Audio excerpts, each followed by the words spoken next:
할렐루야. 오늘도 함께 예비하는 우리 모든 가족들에게 하나님의 은혜와 능력과 평강이 넘치기를 주님의 이름으로 축원합니다. 로마라는 나라는 천년의 영화를 이루었던 거대한 나라였습니다.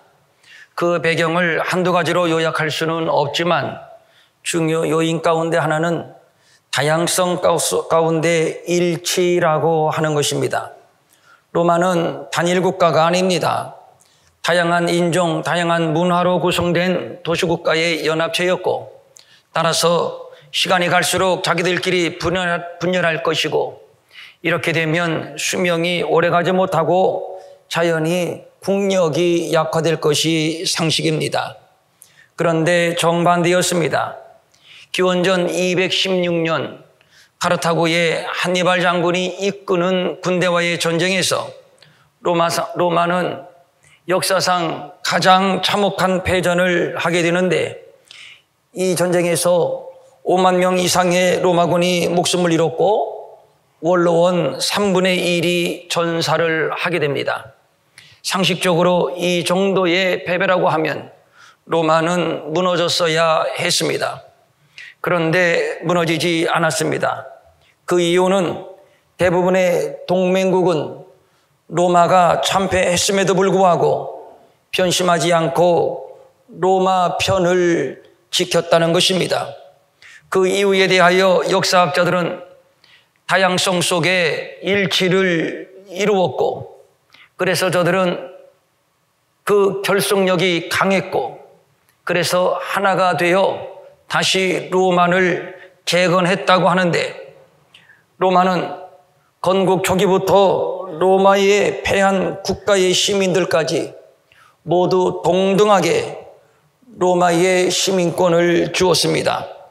하여 저들은 비록 로마에 패했지만 혈통, 배경, 종교 등으로 불이익을 당하지 않았고 동등한 로마인으로 권리와 혜택을 누릴 수가 있었는데, 이것이 로마의 천년 영화의 주 원인이라고 합니다. 그런데 문제는 교회였습니다. 교회가 세상 사람들과 달랐습니다. 교회도 자연히 유대인과 비유대인이 혼재해 있었는데, 문제는 유대교의 신앙 전통과 이방인의 신앙 전통이 서로 다르다는 것입니다. 예를 들어서 유대인들은 유대교의 전통을 따라서 특정 음식을 먹지 않고 또 특정한 절기를 엄격하게 준수를 했습니다. 당시 로마 교회에 부각된 문제는 시장에서 유통되는 고기를 먹는 문제였습니다. 당시 유통되는 고기는 거의 이방 신에게 제물로 사용되었었는데, 유대인들은 이런 음식을 부정하고 불결하다고 생각을 했고, 그래서 절대 먹으면 안 된다고 하며 일부는 채식만 하는 자들도 있었고, 그런가 하면 또 반대로 이런 문제에 전혀 구애받지 않고 먹는 것에 자유로운 이방인 그리스도인들이 있었습니다. 여기에서 유대인 그리스도인들과 이방인 그리스도인들 간에 적지 않은 갈등이 유발되게 됩니다. 안 먹는 자는 먹는 자를 비방하고 또 먹지 않는 자는 먹는 자를 비난하는데, 그 비난의 결론은 서로 상대를 향해서 믿음이 없다는 것입니다. 믿음이 없기 때문에 더러운 음식을 먹고 또 믿음이 없기 때문에 지나치게 율법에 집착한다는 것입니다. 그리고 또 하나의 문제는 절기의 문제입니다. 유대적 그리스도인들은 구약의 모든 절기를 철저하게 지켜야 한다 하고, 그렇지 않은 자들은 주님이 보여주신 모범대로 모든 날을 하나님의 날로 드려지면 된다고 생각을 했습니다. 이 두 견해가 일치점을 찾지 못하고 첨예하게 대립하게 되었는데, 사실 이런 경우는 소모적인 갈등이라고 봅니다. 특정한 날만 중요하게 여기면서 다른 날들은 허랑방탕하게 살겠다는 겁니까? 결코 그것은 아닙니다. 하나님께서 우리에게 절기를 주신 것은 모든 날을 그렇게 구별되게 살라는 의미입니다. 우리가 여기에서 중요하게 생각할 것이 있습니다. 구약의 모든 절기는 예표입니다. 구약의 절기는 예수 그리스도를 통해서 모두 완성되었습니다. 그러므로 구약 시대에 지켜졌던 절기는 신약 시대에 꼭 지켜야 하는가? 그럴 필요는 없는 것이지요. 예수 그리스도 안에 모든 절기의 의미가 다 포함되었기 때문입니다. 그러므로 예수를 믿어 구원을 얻은 자는 구약의 절기에 매일 필요는 없는 것이지요. 그러나 이런 것이 있습니다. 예수를 정확하게 이해하고 구체적으로 이해하기 위해서는 또 구약의 절기를 알아야 합니다. 예를 하나 든다면 예수님이 왜 십자가에서 피 흘려 죽으셨는가를 알려면 구약의 유월절을 알아야 됩니다. 이스라엘 백성들이 애굽의 노예 생활하고 있을 때 어린 양을 잡아 피를 흘려 문설주에 바름으로 애굽 모두가 심판을 받을 때 이스라엘은 구원을 받았습니다. 여기서 어린 양은 예수 그리스도의 예표입니다. 실제로 어린 양을 잡아봄으로 예수님이 이렇게 나를 위해서 죽으셨구나, 그래서 내가 살게 되었구나, 절절하게 깨닫게 되는 거지요. 그러면 묻습니다. 구약의 절기를 지켜야 됩니까? 아니면 지키면 안 됩니까? 결론은 지켜도 되고 안 지켜도 됩니다. 그래서 5절은 이렇게 말씀하고 있습니다. 각각 자기 마음으로 확정할지니라.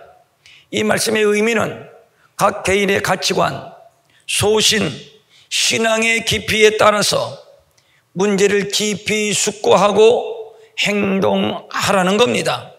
모든 절기는 예수 그리스도로 완성이 되었고 또 주일로 완성이 되었습니다. 이 말은 예수 그리스도 주일 안에 모든 절기가 다 포함되어 있다는 것이지요. 그래서 예수를 믿고 예배를 드리고 주일을 지킴으로 모든 절기를 지키게 되는 겁니다. 우리는 주일을 거룩하게 지킵니다.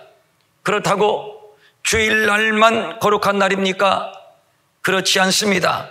모든 날이 다 거룩한 날이요 예배하는 날입니다. 그래서 주일을 거룩하게 지키는 자는 모든 날들을 다 거룩하게 지키는 것이며, 모든 날들을 다 거룩하게 지키는 자는 주일도 거룩하게 지키는 겁니다. 바울은 먹는 문제와 절기 문제로 갈등하는 로마 교회에 바른 지침을 전달하고, 그리고 곧이어 오늘 함께 읽은 본문 말씀으로 들어옵니다. 우리 중에 누구든지 자기를 위하여 사는 자가 없고 자기를 위하여 죽는 자도 없도다. 이 말이 무슨 말입니까? 로마 교회 성도들이 갈등하고 티격태격하기는 하지만 이는 서로 잘 믿자는 얘기라고 바울은 격려하고 있습니다. 나름대로 다 주님을 위하는 근본 동기가 있습니다.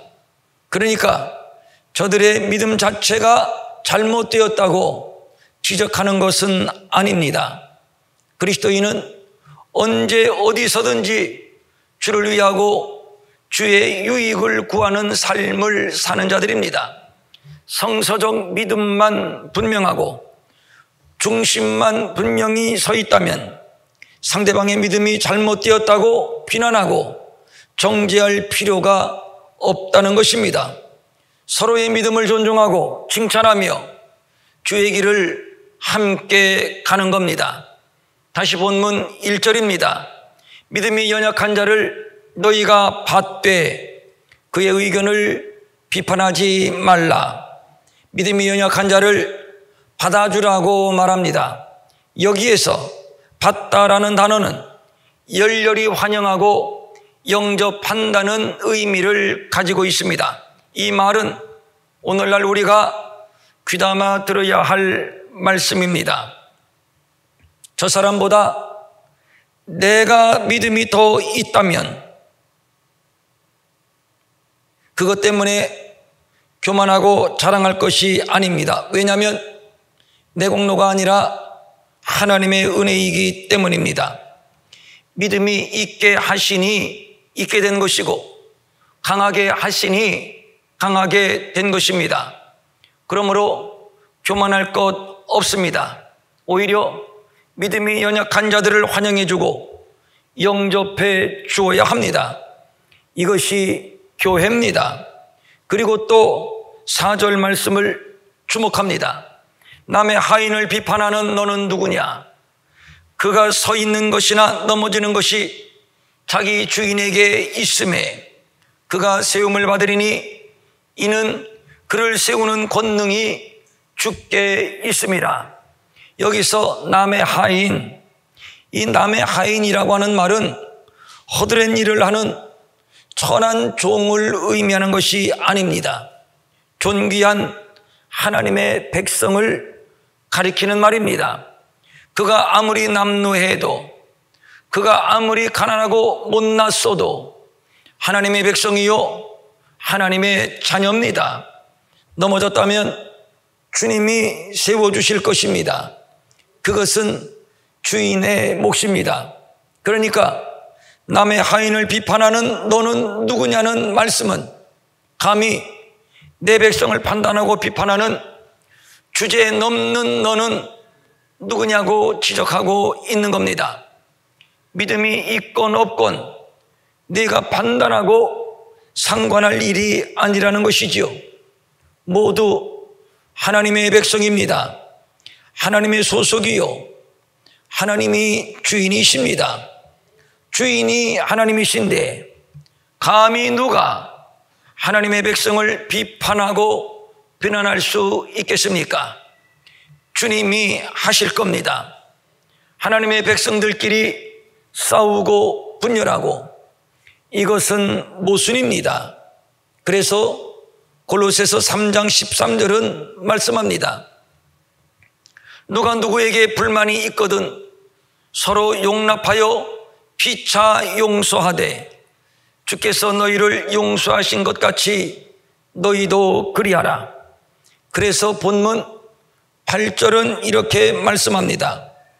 우리가 살아도 주를 위하여 살고 죽어도 주를 위하여 죽나니 그러므로 사나 죽으나 우리가 주의 것이로다.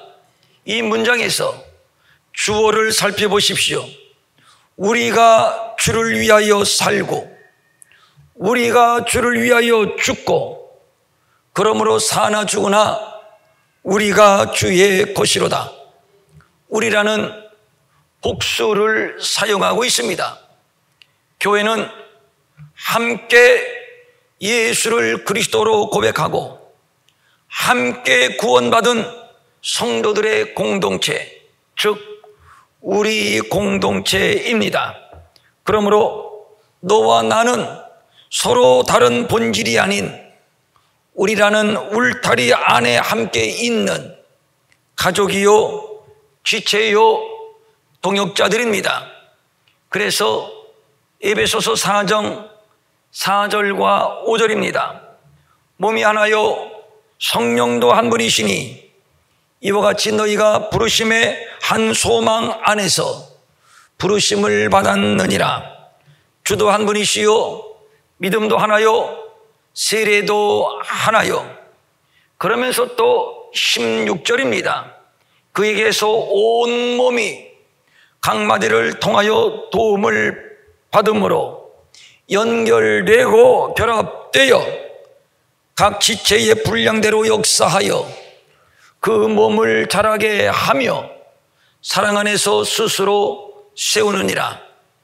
우리의 믿음이 각자 다 다를 수 있지만 중요한 것은 우리는 모두 그리스도의 몸을 구성하고 있는 한 지체라고 하는 것입니다. 한 소망 안에서 부르심을 받았습니다. 주도 한 분, 믿음도 세례도 하나입니다. 한 혈액형, 한 세포로 그리스도의 몸을 구성하고 있습니다. 그리고 우리 모두가 함께 자라가고 있습니다. 여기에 잘나고 못나고는 없습니다. 비난도 비판도 있을 수 없습니다. 그래서 에베소서 4장 3절입니다. 평안에 매는 줄로 성령이 하나 되게 하신 것을 힘써 지키라. 그래서 저는 8절 말씀을 이렇게 응용해서 읽고 싶습니다. 우리가 살아도 함께 주를 위하여 살고 죽어도 함께 주를 위하여 죽나니 그러므로 사나 죽으나 우리가 함께 주의 것이로다. 이 말씀을 곱씹으면 얼마나 감격적인지 모릅니다. 그래서 저는 교회를 함께 죽고 함께 사는 생사 공동체라고 부르고 싶습니다. 얼마나 멋집니까? 얼마나 가슴이 뜁니까? 이런 말은 사실 조폭 세계에서 주로 사용하는 용어처럼 들립니다.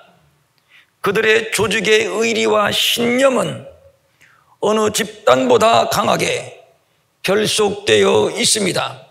그래서 조직원 중에 누구 한 사람이 불이익을 당하면 조직원 모두가 출동해서 몽둥이와 칼을 휘두르며 목숨을 걸고 싸웁니다.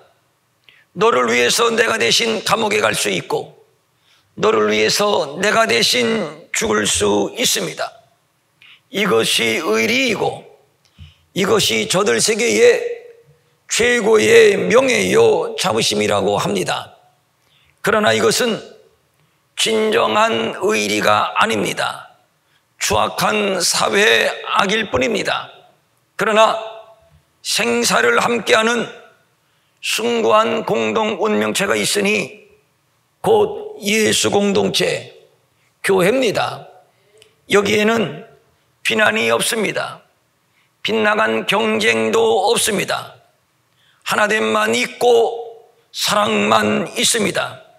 그래서 예수님께서 십자가를 지시기 전 하나님께 이렇게 기도를 하셨습니다. 아버지여, 아버지께서 내 안에 내가 아버지 안에 있는 것 같이 그들도 다 하나가 되어 우리 안에 있게 하사 세상으로 아버지께서 나를 보내신 것을 믿게 하옵소서.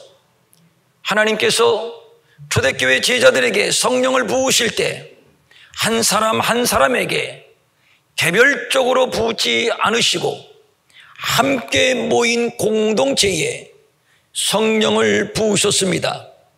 왜 그런 것입니까? 각자 개성이 다르고 스타일이 다르고 은사가 다르지만 성령 안에서 하나가 되고 성령 안에서 한 뜻을 가지고 성령 안에서 함께 기뻐하고 함께 고난을 받으며 함께 가라는 뜻입니다. 하나 되어 함께, 이것이 교회를 향한 하나님의 뜻입니다. 하여 제자들은 함께 예수님을 사랑했고 함께 예수님의 길을 갔고 함께 예수님처럼 고난을 받고 또 함께 십자가의 길로 갔습니다.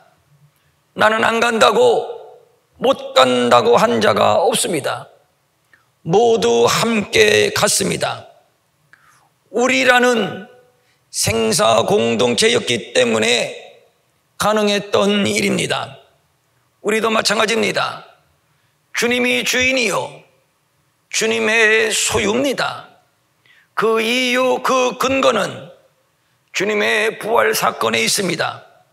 이를 9절은 이렇게 변증하고 있습니다. 이를 위하여 그리스도께서 죽었다가 다시 살아나셨으니 곧 죽은 자와 사한 자의 주가 되려 하심이라. 예수께서 우리를 십자가에서 피로 사셨습니다. 그리고 너는 내 것이라고 성령으로 인쳐 주셨습니다. 그러므로 우리는 흔히 하는 말로 빼도 박도 못하고 주님의 것입니다. 나만 주님의 것이 아닙니다. 너도 주님의 것입니다. 우리 모두가 다 함께 주님의 것입니다. 그러므로 우리가 이 믿음에 굳게 서 있다면 누가 옳고 그른가 비난과 편가르기는 모두 무익한 일입니다. 부름을 받아 주의 자녀가 되고 제자가 되었을 때 이미 우리는 생사를 같이 하는 공동 운명이 되었습니다. 길을 가다 보면 비바람을 맞을 것이고 눈보라도 맞을 것이고 추위나 더위와도 싸우게 될 것입니다. 도둑을 만나게 될 것이고 짐승 떼도 만나게 될 겁니다. 또 때로는 뒤처진 거추장스러운 사람도 있을 겁니다. 이때 누구는 살고 누구는 죽을 겁니까? 누구는 가고 누구는 나고자가 될 겁니까? 아닙니다. 함께 살 것이요 또 함께 죽을 것입니다. 함께 갈 것입니다. 주를 위해서 말입니다. 누구에게는 크고 누구에게는 작고 누구에게는 넘치고 누구에게는 부족한 불평등, 불공정한 은혜가 아닙니다. 우리 모두의 혈관에는 그리스도의 피가 흐르고 있으며 그러므로 내가 주의 자녀라면 너도 주의 자녀요. 그래서 우리 모두는 함께 주의 자녀요. 그러므로 우리는 살든지 죽든지 함께 주의 자녀인 것입니다. 그래서 교회의 주인을 그리스도라고 하는 것이지요. 요즘 교회에서 나는 파열음은 결국 교회의 주인이 누구냐의 문제입니다. 담임 목사직을 아들에게 물려주는 문제 등등 다툼의 거의 모든 문제가 파고들면 누가 주인인가 주도권의 문제입니다. 참으로 우습고 한심스러운 일입니다. 목사가 교회를 설립을 했고 역량이 크다고 목사가 주인이 아니고 누가 헌금을 조금 많이 한다고 그가 주인이 아니고 누가 기도를 좀 더 많이 하고 이 교회에 얼마나 더 오래 다녔고 또 얼마나 기여를 했다고 주인이 아닙니다. 주인이 되려 해서는 안 됩니다. 어불성설입니다. 언감생심, 하나님의 것을 도둑질하는 행위나 마찬가지입니다. 교회의 주인은 분명합니다. 예수 그리스도입니다. 왜냐하면 예수께서 핏값을 지불하고 사셨기 때문입니다. 그 속의 은혜에 감사하고 그래서 예배하고 섬기기 위해서 모인 우리들입니다. 그렇기 때문에 교회는 살든지 죽든지 오직 하나님의 뜻만 이루어지며 하나님께만 영광이 되어야 합니다. 그래서 본문은 우리가 살아도 주를 위하여 살고 죽어도 주를 위하여 죽나니 그러므로 사나 죽으나 우리가 주의 것인데 바울은 말합니다. 왜 하찮은 일 가지고 너희는 분열하느냐? 지금 기적하고 있는 겁니다. 주의 일을 위하여 생사를 함께하는 한 몸 공동체, 서로 잘 믿어보려고 하다가 실수나 약점이 드러날 수도 있습니다. 뒤처져 낙오된 자도 있을 수 있습니다. 그렇다고 비난하고 떼어놓고 갈 수 없습니다. 보듬고 함께 가야 합니다. 그들 모두가 우리이기 때문입니다. 그들도 우리와 하나이기 때문입니다. 우리 사이에 잘나고 못나고 높고 낮음은 없습니다. 우리에게는 기쁨도 슬픔도 고민도 아픔도 함께하는 사랑만 있을 뿐입니다. 2인 삼각경기를 우리는 잘 알고 있습니다. 두 사람이 함께 한쪽 발을씩 묶고 함께 달리는 것인데, 이 경기의 특징은 나만 잘났다고,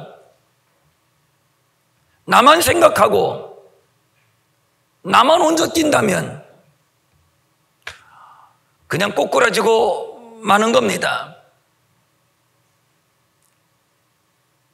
두 사람은 반드시 나를 다른 파트너와 맞추어야 합니다. 상대방을 배려하고 상대방의 나를 맞추어 갈 때 넘어지지 아니하고 빨리 달릴 수가 있습니다. 무조건 상대방의 나를 맞춰야 합니다. 절제와 순종과 양보와 배려와 사랑, 이것이 종합된 경기가 2인 삼각 경기입니다. 그래서 빌립보서 2장 2절 이하 4절입니다. 마음을 같이하여 같은 사랑을 가지고 뜻을 합하며 한 마음을 품어 아무 일이든지 다툼이나 허용으로 하지 말고 오직 겸손한 마음으로 각각 자기보다 남을 낮게 여기고 각기 자기 일을 돌볼 뿐더러 또한 각각 다른 사람들의 일을 돌보아 나의 기쁨을 충만하게 하라. 요약하면 이렇습니다. 같은 마음, 같은 사랑, 같은 뜻, 한 마음으로 각각 자기보다 남을 낮게 여기며 나의 기쁨, 주님의 기쁨을 충만하게 하라는 겁니다. 우리가 가는 길은 십자가의 길입니다. 고난의 길이요 결국 죽음의 길이라는 얘기입니다. 산다면 함께 살 것이고 죽는다면 함께 죽을 것입니다. 왜냐하면 하나 된 우리이기 때문입니다. 우리 모두는 주님의 것이기 때문입니다. 혼자 간다면 갈 수 있을까요? 그렇지 못합니다. 예수님도 제자들을 파송하실 때 둘둘씩 짝지어 파송하셨고, 바울도 그 모진 선교 여행을 하면서 항상 함께하는 파트너, 동역자가 있었습니다. 하나님께서 우리를 공동체로 부르신 이유가 바로 여기에 있습니다. 가슴이 뜁니다. 한 번뿐인 인생, 한평생 살면서 내게 구원을 주시고 생명을 주시고 하나님 나라를 주신 예수님, 그 예수님을 위해 함께 살고 함께 죽을 수 있다면 이보다 더 값진 인생이 어디에 있을까요? 엊그제 연로하신 어느 권사님으로부터 전화를 받았는데, 그 권사님은 한동안 우리 교회에서 신앙생활을 하시다가 남편이 일찍 소천하시고 이제 아들 곁으로 이사를 가신 분입니다. 떠난 지 상당히 오래됐는데 한 5년 이상은 됐을 겁니다. 연로하시고 또 지병이 있으신 관계로 지금은 앞을 보지 못하십니다. 그 권사님이 뜻밖의 전화를 하셨습니다. 목사님 생각이 나요. 뵙고 싶어요. 그런데 눈이 보이지를 않으니 갈 수가 없어요. 그러나 목사님,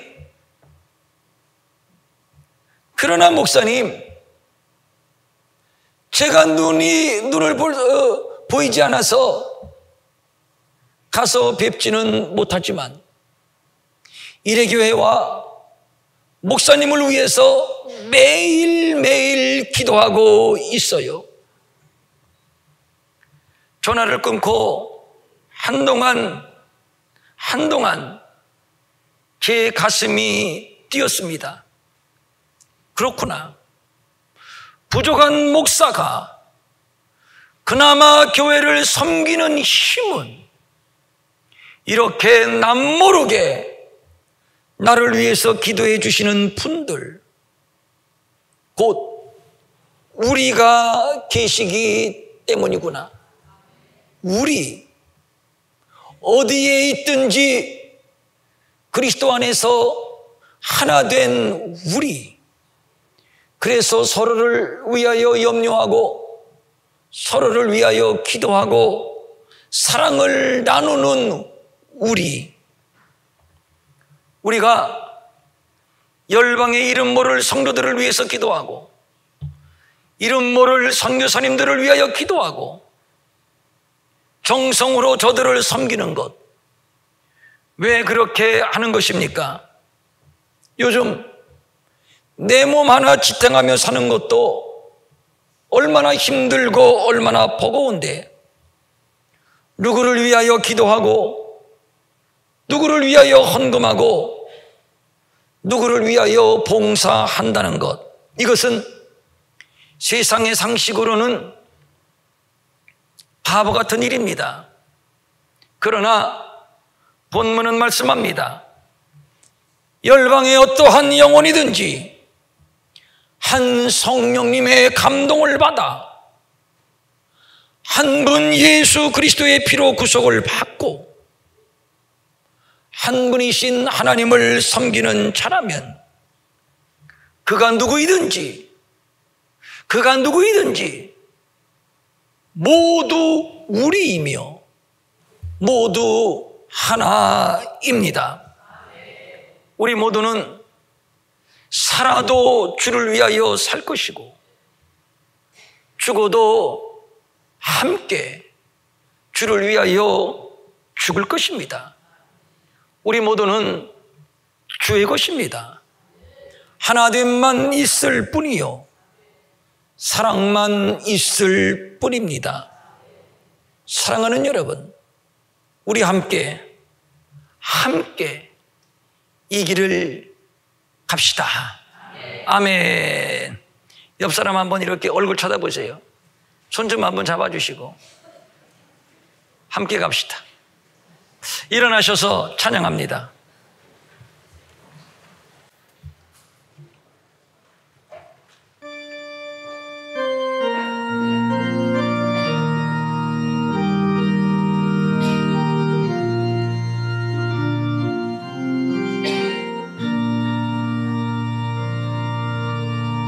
이제 내가 살아도 주 위에 살고 이제 내가 죽어도 주 위에 죽네.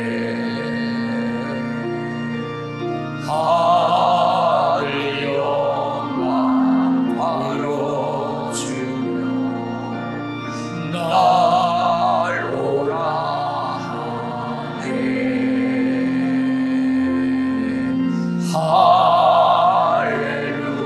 할렐루야 찬송하며 주께 감리하 그러므로 나는 살아주라 주님의 것이요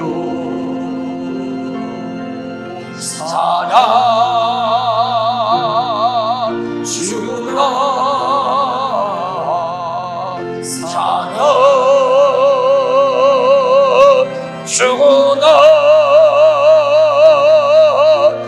날 위해 피 흘리신 내 주님 것이요 이제 내가 떠나도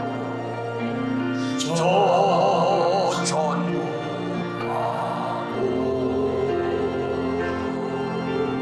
이제 내가 있어도 주님의 있네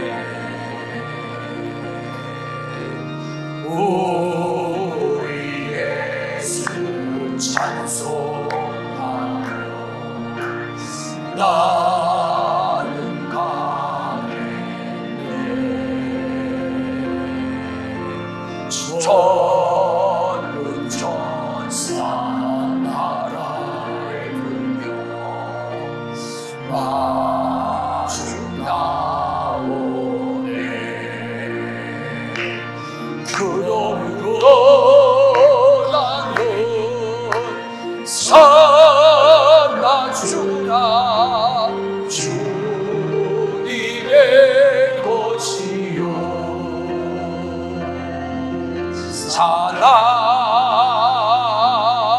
살아주라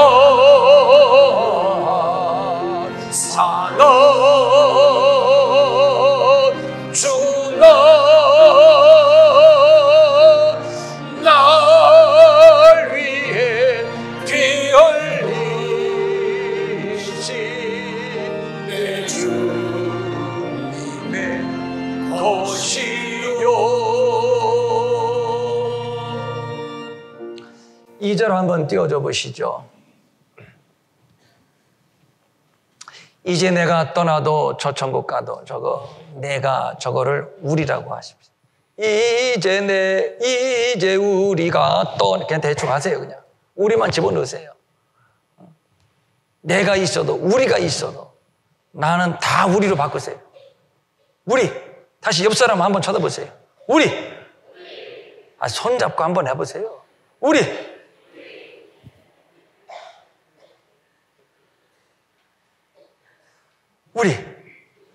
하나.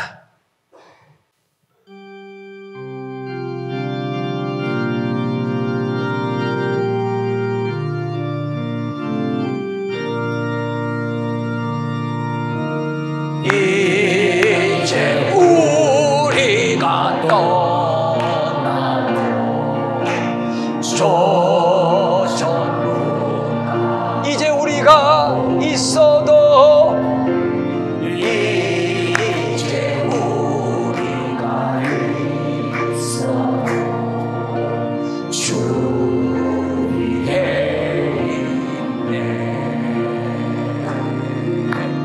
우리 예수 찬송 우리는 가겠네. 우리가 가겠네 천군 천사 다 밟으며 마주나 아멘. 그러므로 우리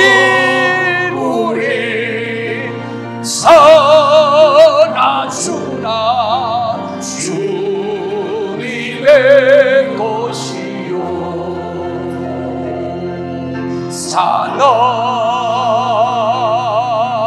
살아주라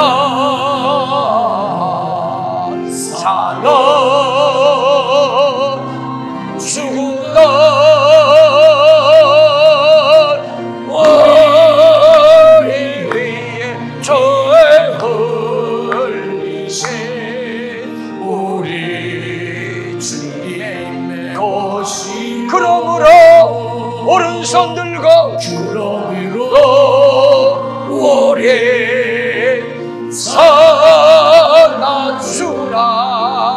주님의 것이요 아멘. 사나 주나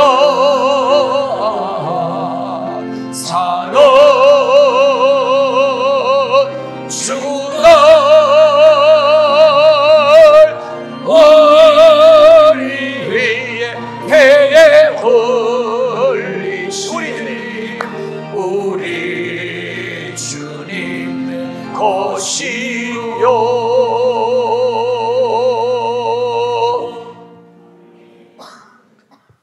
옆 사람 한 번 더 쳐다보세요. 함께 살고 함께 죽을 기도하겠습니다. 두 손 우리 옆 사람 손 잡을까요? 같이 앉아 계신 분들은 한번 손 잡아 보십시오.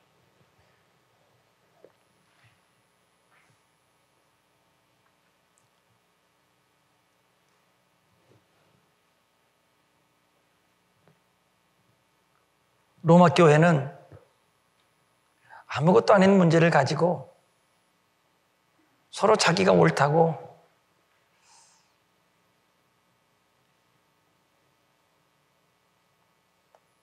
고집을 부리다가 그것이 교회의 분열의 원인이 됩니다. 서로 예수 잘 믿자고 하는 일인데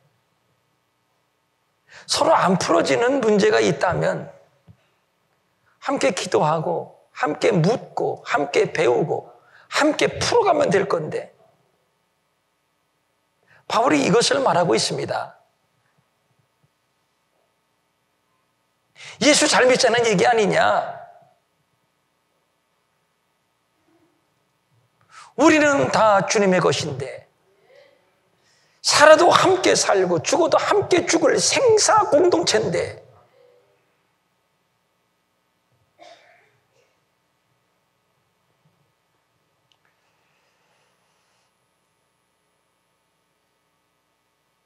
성령님, 이 시간 우리가 함께 손을 잡았습니다. 생각이 다르고 성품이 다르고 추구하는 목적이 조금씩은 다 다를지라도 우리이기 때문에 하나이기 때문에 서로 사랑하는 마음으로 손을 잡았습니다.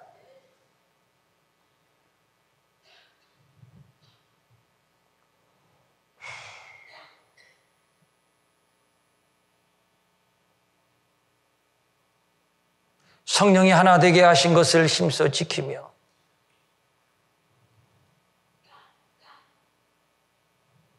한 마음 한 뜻으로 함께 우리를 향하신 아버지의 뜻을 이루어가는 우리 일회교회 공동체, 하나된 공동체 되게 하여 주시옵소서.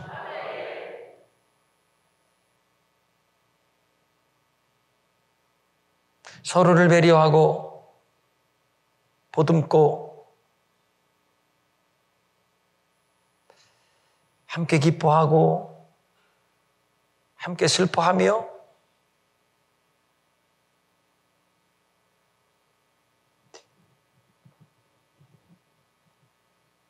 주님 가신 이 십자가의 길, 우리에게 부탁하신 주님 오실 길을 예비하는 이 마지막 때의 사명, 우리 모두가 함께 사명 잘 감당하게 하옵소서.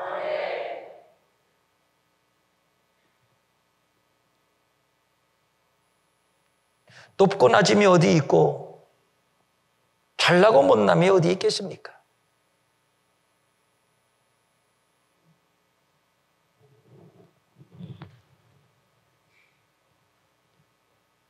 성령님 우리를 더 하나 되게 하옵소서.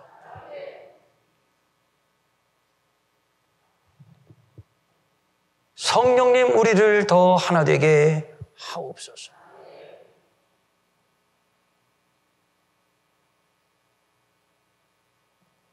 하나님의 교회에 하나 된 이 아름다운 공동체를 훼손하는 어떤 어둠의 세력, 사탄 마귀 분열의 세력은 하나님의 교회에 얼씬도 못하도록 성령의 불담으로 우리를 지켜주시고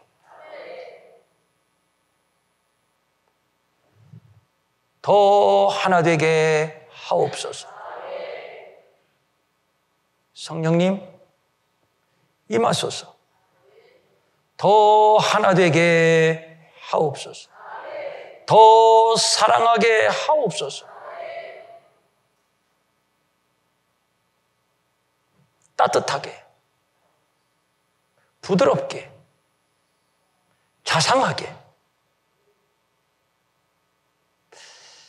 이해하고 배려하고 손잡아주고 부축하고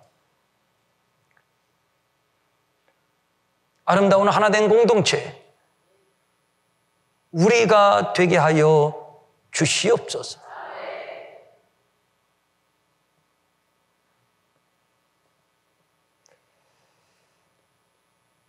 오늘 주신 말씀 감사합니다. 이 말씀이 우리의 신비에 새겨지고 싹이 나고 열매를 맺게 하소서. 우리가 세상에 나가 흩어져 있지만 서로를 기억하고 서로를 위해서 기도하는 우리로 살게 하시고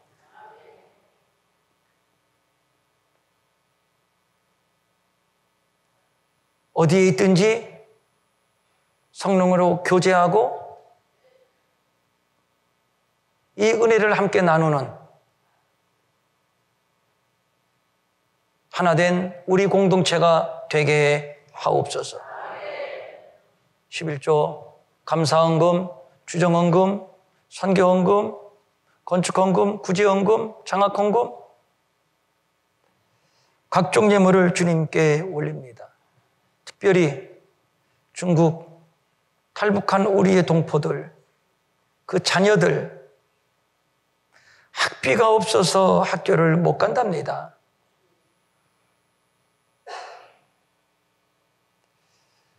그들도 우리인데, 남이 아니라 우리인데 우리가 외면할 수 없어서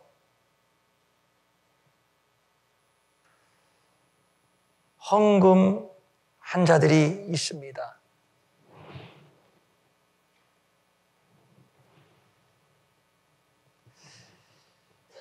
기도 중에 한 가지 말씀드립니다. 지난 금요일 날 우리 이영석 장로님께서 중국 탈북자 선교를 하시는데 아이들이 등록금이 없어서 학교를 못 가는데 우리가 금요일 날 오신 분들은 그들을 위해서 십시일반 얼마든지 헌금을 하자고 해서 아마 오늘 들으신 분이 계십니다. 지난 금요일 날 안 오셔서 잘 모르셨던 분들, 우리가 지금 중국에 나와 있는 탈북한 가정의 아이들, 돈 얼마가 없어서 공부를 못 한답니다. 그들을 위해서 우리가 다음 주까지 헌금합니다. 감동되시는 분들은 그들도 우리입니다. 우리입니다. 우리가 섬겨야 할 우리입니다. 동참해 주시기를 부탁드립니다. 아버지, 드린 손길들 모두에게 복을 주시되 그 불쌍한 우리의 또 다른 지체 중국의 탈북자들 기억하여 주시고 위로해 주시고 주님의 오른손으로 붙드시고 저들을 사랑하는 마음으로 예물 드린 모든 성도들, 우리 모든 각 가정의 자녀들에게도 믿음의 복, 건강의 복, 지혜의 복을 주셔서 하나님 나라를 위하여, 인류 사회를 위하여 봉사할 수 있는 귀한 인물들이 되게 하옵소서.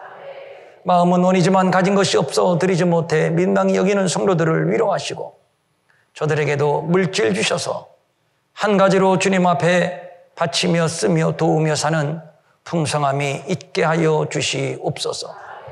이제는 우리 주 예수 그리스도의 은혜와 하나님 아버지의 무한하신 사랑과 성령님의 감화, 감동과 위로와 안위와 능력과 평강이